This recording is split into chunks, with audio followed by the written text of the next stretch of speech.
அனைத்து இந்திய கூட்டக்கூடிய அனைத்து தலைவருடைய ஆசீர்வாதத்தில் நிற்கக்கூடிய நம்முடைய வெற்றி வேட்பாளர் மண்ணின் மைந்தர் மக்களை பழகக்கூடியவர் உள்பட்டவர்களுக்கு ஓடி வரக்கூடிய அற்புதமான வெற்றி வேட்பாளர் நம்முடைய சகோதரர் உங்களுடைய சகோதரர் ஒவ்வொரு வீட்டுக்கும் சகோதரர் அம்மன் அர்ஜுன் அவர்களுக்கு நீங்கள் இரட்டை சின்னத்திலே வாக்களிக்குமாறு அன்போடு கேட்டு நம்ம நிறைய பேசிட்டோம். ஆனா இன்னைக்கு யார் வந்திருக்கோம்?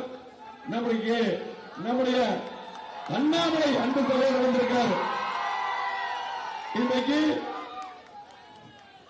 தலைவராக இருந்து சிறப்பான முறையிலே பாதுகாப்பு பணியாற்றி ஒரு உயர் அதிகாரி, ஒரு போலீஸ் ஐபிஎஸ் உயர் அதிகாரி அந்த பதவியே வேண்டாம் என்று சொல்லி கட்சிக்காக பாரதிய கட்சிக்காக பாரத பிரதமர்களுடைய தலைமையேற்று பணியாற்றக்கூடிய நம்முடைய அன்பு சகோதரர் அண்ணாமலை வந்திருக்காரு. அவருக்கும் அதே போல இங்க வந்து அத்தனை பேருக்கு நன்றி தெரிவித்துக் கொண்டு ஒரே ஒரு வார்த்தை, யார் நம்முடைய சொந்தம் நம்முடைய வேட்பாளர் அம்மன் அர்ஜுன் வேணுமா? இன்னைக்கு கரூர்ல நிக்க முடியாம இங்க வந்து செந்தில் பாலாஜி வேணுமா?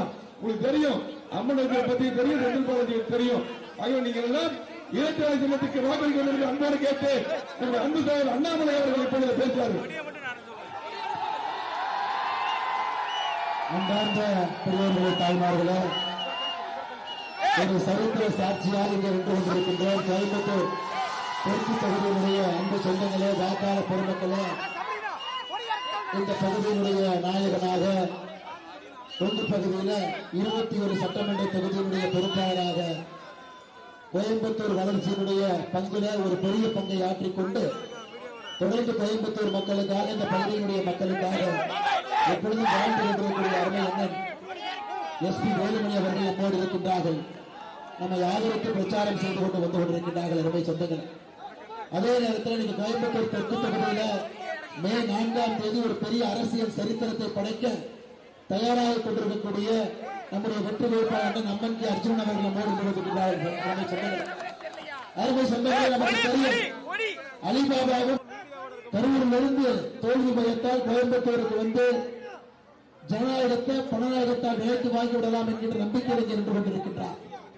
அவரோடு அதே கரூரிலிருந்து 18 வேட்பாளர்கள் சுயேட்சை வேட்பாளர் அலிபாபாவும் 40 தொடர்கள் என்பது போல 10 ரூபாய் பாலாஜியோடு 18 தொடர்கள் இங்கே வந்து நின்று கொண்டிருக்கின்றார்.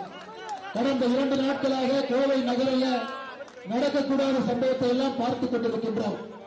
ராமநாதபுரத்தினுடைய காவல் நிலையத்தை திராவிட முன்னேற்ற கழகத்துடைய குண்டர்கள் 500 பேர் முற்றுகையிட்டு காவல் நிலையமே நேற்று பூட்டு போட்ட அந்த நிலைமையை கூட கோயம்புத்தூர்ல முதலாக பார்க்கின்றோம். எந்த எல்லைக்கும் செல்லக்கூடியவர்கள் அடுத்த 3 நாட்கள் எப்படியும் வெற்றி பெற வேண்டும் என்று எந்த எல்லைக்கும் போவார். ஆனால் அவர்களுக்கு தெரியவில்லை, அவர்களுக்கு எதிரே நிற்பது ஒரு எளிய மனிதன், ஒரு வீட்டிலும் கூட மக்களுடைய இதயத்தில் இருக்கக்கூடிய ஒரு மனிதன். 10 ஆண்டு காலமாக அனைத்து இந்திய அண்ணா திராவிட முன்னேற்ற கழகத்தினுடைய ஆட்சியில எல்லா திட்டங்களும் கூட வீட்டுக்கு மக்களுடைய மனசிலே சென்றிருக்கிறது.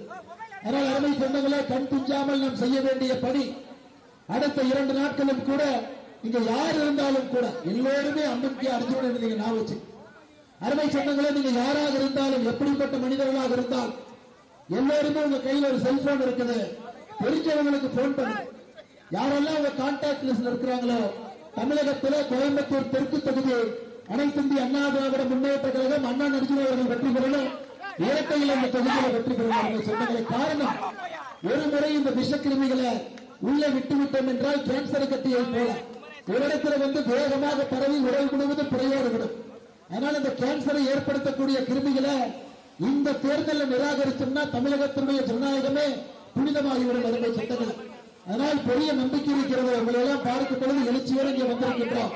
ஒரு வரலாற்று சிறப்புமிக்க வெற்றி செய்தியை மே 4ஆம் தேதி நாம் கேட்க வேண்டும் என்றால் ஏப்ரல் 23ஆம் தேதி கோயம்புத்தூர் தெற்கு தொகுதியுடைய வாக்காளர் பெருமக்களே, உங்களுடைய வாக்கெல்லாம் அண்ணன் எடப்பாடி பழனிசாமி அவர்கள் மே 4க்கு பிறகு முதலமைச்சராக வர வேண்டும் என்கின்ற வாக்கு கொடுங்க. கோயம்புத்தூர்ல 11க்கு 11 நம்முடைய தேசிய ஜனநாயக கூட்டணி வருது என்று வாக்கு கொடுங்க. கோயம்புத்தூரில் அண்ணன் எஸ்பி வேலுமணி அவர்கள் தொடர்ந்து மக்களுடைய பாதுகாவலராக இருக்க வேண்டும் என்று வாக்கு கொடுங்க. கோயம்புத்தூர் தெற்கு தொகுதியில் அம்மன் அர்ஜுன் அவர்கள் வெற்றி பெற்று சரித்திரத்தை படைக்க வேண்டும் என்று வாக்கு கொடுங்க. தமிழகத்தில் மகளிருக்கு பாதுகாப்பு வேண்டும் என்று வாக்கு கொடுங்க. சட்டம் ஒழுங்கை சரி செய்ய வேண்டும் என்று வாக்கு கொடுங்க. தமிழகத்திலே கஞ்சா புழக்கத்தை கட்டுப்படுத்த வேண்டும் என்று வாக்கு கொடுங்க. உங்களுடைய பெண் குழந்தைகள் நிம்மதியாக இருக்க வேண்டும் என்று ஓட்டு போடுங்க. அருமை சொந்தங்களை அன்போடு கேட்டுக்கொள்கின்றார். நீங்கள் எல்லோருமே வேட்பாளர்களாக எல்லோரும் 30, 40, 50 ஓட்டு அடுத்த 3 நாட்கள் ஐயா ஜெயிப்பது உறுதி. ஆனா வரலாற்று சிறப்புமிக்க வெற்றி இங்கே பதிவு செய்கிறோம். அந்த மார்ஜினம் கூட தமிழகத்திற்கு ஒரு செய்தியா கோயம்புத்தூர் தெற்கு பகுதியில் இருந்து நாம் சொல்ல வேண்டும். அருமை சொந்தங்களே, அதனால் எவ்வளவு எழுச்சியோடு இந்த பேரணியை பங்கேற்றுக் கொண்டிருக்கின்றோமோ 23 சாயங்காலம் 7 மணி வரைக்கும் அதே எழுச்சியோடு கண் துஞ்சாமல் நாம் எல்லோரும் பணியாற்ற வேண்டும் என்று சொல்லி எல்லா கூட்டணி கட்சிகளுடைய அன்பு தொண்டர்களுக்கும் நன்றியை தெரிவித்து இந்த பேரணி என்றும் சென்று கொண்டிருக்கிறது. மறந்து விடாதீர்கள், மறந்து இருந்து விடாதீர்கள். நம்முடைய வெற்றி சின்னம் இங்கே இரட்டை இலை இரட்டை இலை இரட்டை இலை என்பதை மறந்து விடாதீர்கள்.